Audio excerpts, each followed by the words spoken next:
So we're gonna be unboxing this today, the SPS Pantera by Metro Arms. Yung baril na to, gawang Pilipinas po. Sariling atin po ito. But it's also in partnership with the SPS from Spain. So let's start with the box. The box is nothing special, yung typical gun case. Let's open it up.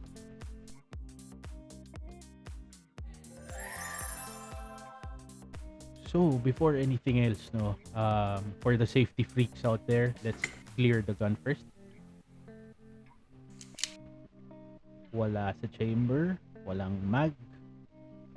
So we're clear. Pwede na po natin siyang i-handle. So kung first impressionan lang naman, ang ganda, ang ganda. I gotta say, ang ganda. Tool marks, wala kang makikita. Yung machining, pulido yung pagkakagawa.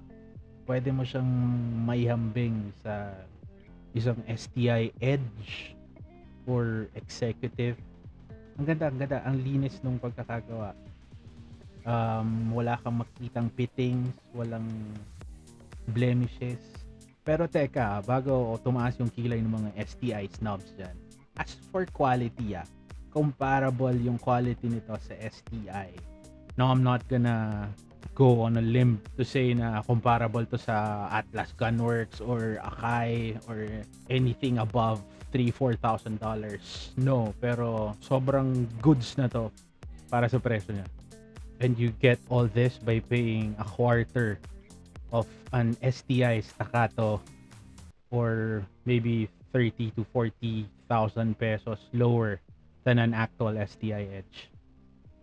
So this gun has a 5-inch bull barrel with a full-length dust cover for a front-heavy flat shooting setup. Towards the back end naman, naka-Bowmer style rear sights na siya. Adjustable for your windage and your elevation. Naka-skeletonized hammer, ambidextrous safeties, and of course your beaver tail.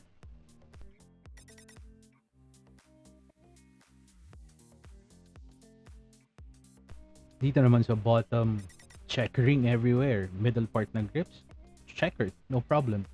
The integrated magwell, this I have to admit, I really don't like this.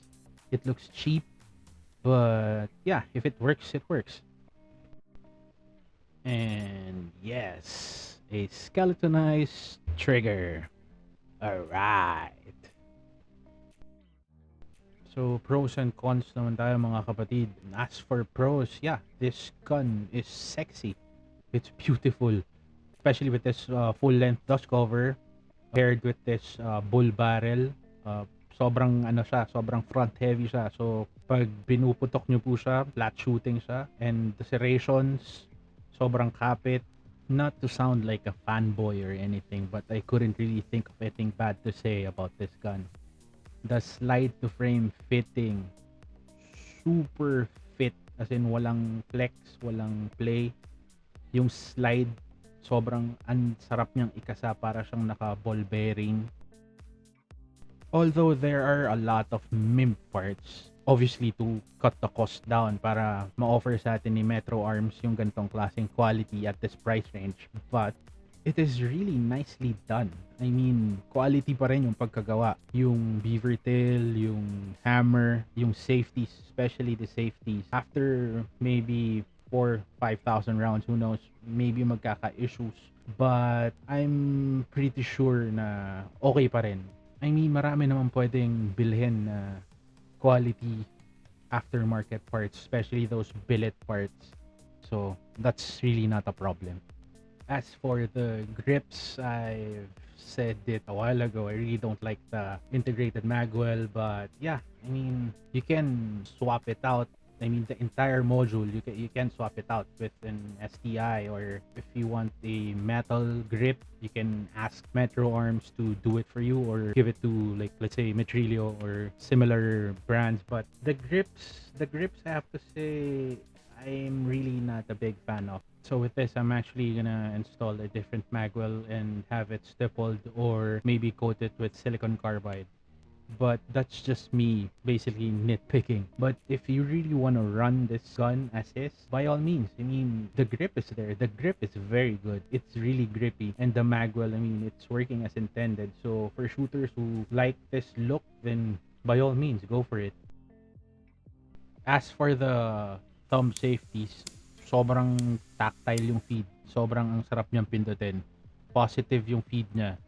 Someone really took the time to fit this and make it this tactile and this positive to press. Ang ganda ng feedback. So for your mag release, it's drilled and tapped para kung gusto nyo maglagay ng mga oversized na add-ons, madali na. You just have to screw it and you're fine. You're good to go.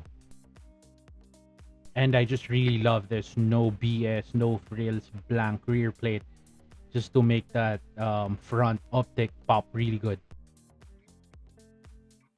At first, I was really on the fence of buying this gun because it's relatively cheap. So I thought the quality would suffer because they would have to cut corners, to lower their prices. But I was really surprised. I was pleasantly surprised when I got this firearm. Actually, yung trigger pull naman to, it's really not that bad. See, it's crisp and it's very easy. Let's try it again. I'll hit the wall. Maybe a good 3 to 4 pound pull.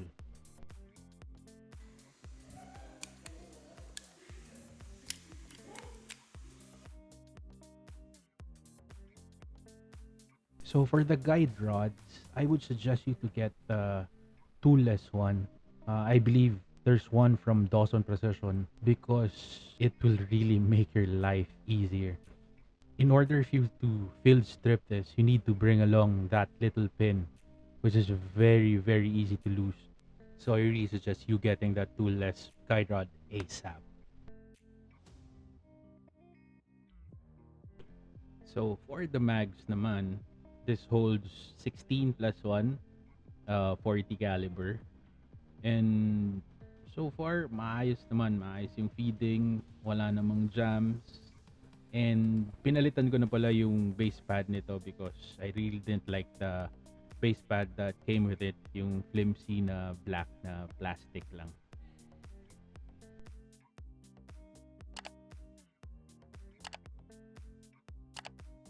So skeletonized hammer naman, I mean, it looks good. May MA sa gitna. It's skeletonized, so it's supposed to be light. But as I've said earlier, it's MIM. And along with the other parts that I've mentioned, darating pa rin ang sakit nito down the line. Will it matter? For me, honestly, no. Kasi lahat ng parts na nasabi ko, eventually masisira naman talaga yun. Kahit sa ibang baril, may wear and tear, masisira at kailangan mo magpalit talaga ng parts. But this gun, sobrang sulit na niya for this price and you're getting all this.